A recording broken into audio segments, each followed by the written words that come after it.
মিরাজ নাকি তাইজুল অস্ট্রেলিয়ার বিপক্ষে ঐতিহাসিক টেস্ট সিরিজের একাদশে কে থাকবেন?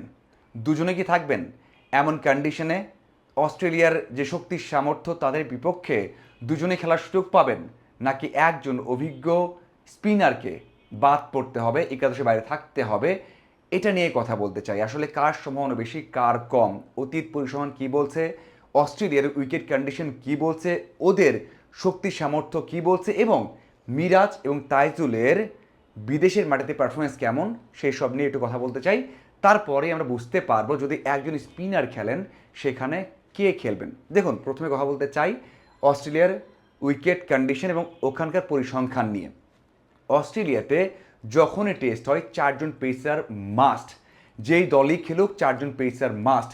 সবশেষ অস্ট্রেলিয়া ইংল্যান্ড হয়েছে, আমরা সবাই জানি যে অস্ট্রেলিয়া একটা সেম একাদশ নিয়ে খেলে, চারজন পেসার থাকে, একজন স্পেশালিস্ট অলরাউন্ডার থাকে, পেস অলরাউন্ডার, আর তিনজন স্পেশালিস্ট পেসার থাকে, Hazlewood, star, Cummins, Boland, Webster অথবা সেখানে গ্রিন। এর মধ্যে চারজন খেলেন, এটা হচ্ছে অস্ট্রেলিয়ার কম্বিনেশন।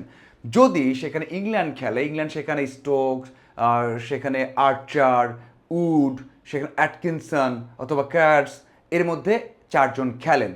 যখন সাউথ আফ্রিকা খেলেছে সেখানে রাবাদা, এনগিডি, মুল্ডার, ইয়ানসেন, এই চারজন খেলেছে। যখন ইন্ডিয়া খেলেছে তার আগে তখন চারজন খেলেছেন, বুমরা, সিরাজ, সেখানে রানা, রেড্ডি, এই চারজন খেলেছে। তার মানে কি বাংলাদেশও তো চারজন পেসার খেলাবে নাকি, খেলানো উচিত নাকি?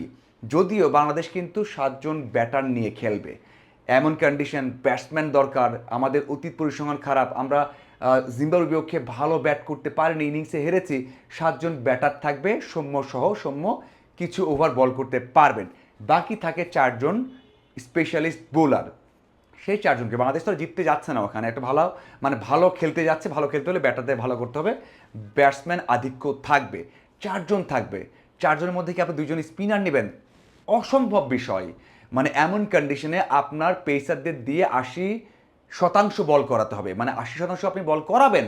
আপনি 60 থেকে 65 ওভার, তাও যদি না হয় 57 ওভার আপনাকে পেসার দিয়ে করাতেই হবে যদি আপনি ভালো করতে চান। এই যে 60 ওভার, তাহলে আপনি কি দুইজন পেসার দিয়ে করতে পারবেন? অবশ্যই না। তিনজন দিয়ে করতে পারবেন? একেবারেই পারবেন না। বাংলাদেশের প্রেক্ষাপটে তিনজনও কিন্তু 60 ওভার বল করতে পারে না। বাংলাদেশের পেসাররা এই যে 20 ওভার বল করা একদিনে পারে না, তো পারে না। কোথায় করেছে, কিভাবে করেছে? পারবে না। দেশে তো বল করলে 2 ওভার, 10 ওভার, 7 ওভার, 12 ওভার সারাদিনে এটা করেন। তো ওখানে কীভাবে 20 ওভার বল করেন? বাট ওয়েদার কন্ডিশন ঠান্ডা থাকবে, ভালো থাকবে, করতে হবে। তার মানে তিনজন পেসারও যদি নেওয়া হয়, একজন থাকে স্পিনার। হ্যাঁ, সেই স্পিনারকে টানা বল করতে হবে। তিনি হয়তো বা 25 ওভার বল করবেন, 22 ওভার বল করবেন, কিন্তু একজন, দুইজন না। এটা হচ্ছে তাদের গেল অতীত পরিসংখ্যান যে কি হয় সেখানে বা অস্ট্রেলিয়াতে। এবার আসা যাক যে অস্ট্রেলিয়ার শক্তির সামর্থ্য। দেখুন, অস্ট্রেলিয়ার টপ অর্ডারের তিনজন হয়তো বা লেফটি থাকবে, সেখানে ইংলিশ হোক, হেইড হোক, নতুন একজন ওপেনারকে নেওয়া হয়েছে তিনি হোক, তিনজনে লেফটি থাকতে পারেন। এরপর যেটা হচ্ছে, তাদের টপ ব্যাটার যারা রান করেন তারা হচ্ছে রাইটি ব্যাটার। আপনি যদি লাবুশানের কথা বলেন, আপনি স্মিথের কথা বলেন, ক্যামেরন গ্রিনের কথা বলেন, ওয়েস্টের কথা বলেন, আপনি যদি কামিংসও ব্যাট করে তার কথা বলেন, এই জায়গায় সবাই কিন্তু রাইটি ব্যাটার। তার মানে কি, রাইটি ব্যাটার মানে লেফটি, লেফটি ব্যাটার মানে রাইটি। আর টপ অর্ডার যখন ব্যাট করবে লেফটি, তখন তো আপনার পেসারাই বল বল করবে। তাহলে যেটা খুবই ইম্পর্টেন্ট জায়গা, সেখানে সব রাইটি ব্যাটার অস্ট্রেলিয়ার। তাহলে বাংলাদেশের রাইটি স্পিনার হচ্ছে মিরাজ, লেফটি ব্যাটার কম। লেফটি ব্যাটার বেশি এবং গুরুত্বপূর্ণ ব্যাটার বেশি অস্ট্রেলিয়ার। বাংলাদেশের লেফটি স্পিনার হচ্ছে তাইজুল। তার মানে এখানে তাইজুল এগিয়ে থাকছে। এখন আসা যাক দুজনের পারফরম্যান্স। মিরাজ দেশের বাইরে বল করেছেন 45 ইনিংসে, উইকেট নিয়েছেন 86টা দেশের বাইরে, এবং তার দেশের বাইরে 5 উইকেটের সংখ্যা 3টা। 3বার নিয়েছেন 5 উইকেট, সেখানে পাকিস্তানের বিপক্ষে আছে এবং ওয়েস্ট ইন্ডিজের বিপক্ষে কিন্তু নিয়েছেন 5 উইকেট, জিম্বাবুয়ের বিপক্ষে একটা 5 উইকেট তার আছে। এটা হচ্ছে তার পরিসংখ্যান, তার স্ট্যাট দেশের বাইরে। তার গড় 40, ইকোনমিটাও 3.50, মানে 3.5-এর আশেপাশে। মিরাজ দেশের বাইরে এমন করেছেন 45টা ইনিংসে 86 উইকেট। এখন আসলে তাইজুলের বিষয়। তাইজুলও কিন্তু দেশের বাইরে খুব বেশি খেলেছেন এমনটা নয়, 27 ইনিংসে বল করেছেন, খেলেছেন 19টা ম্যাচ, উইকেট নিয়েছেন 63। মিরাজের যে গড় 40, তাইজুলের গড় একই। মিরাজের যে ইকোনমি 3.50-এর আশেপাশে একই ধরনের একটা ইকোনমি কিন্তু তাইজুলেরও রয়েছে। তার মানে গড় ইকোনমি দুজনের সমান।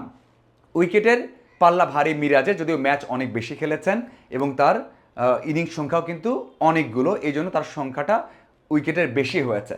তাইজুল কি কাজ করেছে? তাইজুল টানা বল করতে পারে এবং তাইজুলের 5 উইকেট সংখ্যা বেশি, মানে 5টা উইকেট শিকার করেছেন এমন ইনিংসটা বেশি। মিরাজ নিয়েছেন 3বার, 6বার নিয়েছেন তাইজুল। তাইজুল নিয়েছেন সেখানে সাউথ আফ্রিকার বিপক্ষে, ওয়েস্ট ইন্ডিজের বিপক্ষে, শ্রীলঙ্কার বিপক্ষে, এমন বড় বড় দলের বিপক্ষে 5 উইকেট নেওয়ার কিন্তু ইতিহাস তার আছে। তার মানে দেশের বাইরে পারফরমেন্স দিক দিয়ে একটু এগিয়ে থাকবেন তাইজুল।